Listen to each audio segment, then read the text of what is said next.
Hello' everyone, ভালনে আপোনালোকৰ? আপোনালোকে বাৰু ভেলেণ্টাইন ডে' কেনেকৈ চেলিব্ৰেট কৰিলে? মইতো মাৰ্ভেলৰ মুভি চাব গৈ চেলিব্ৰেট কৰিলোঁ। ৰাতি 8:30 শ্ব' আছিল।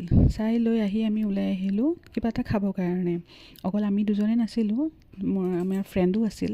ওলাই আহিলোঁ আমি চিকেন চিলিলৈকে, BC আৰু পোষ্ট অফিচৰ ওচৰত থকা চিকেন চিলিত।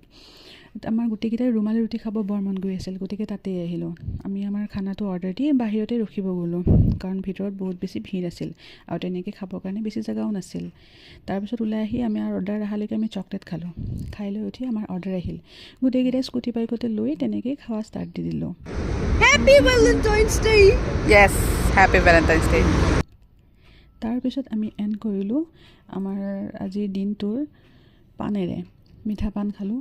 দাদাই ইমান ধুনীয়াকৈ হোৱাইট চকলেটেৰে বনাই দিছে, কিন্তু ভাবিলোঁ কেনেকুৱা বা লাগিব হোৱাইট চকলেট দিছে, কিন্তু নাই, বহুত ভাল লাগিছিল। আজিৰ কাৰণে ইমানেই। Bye bye.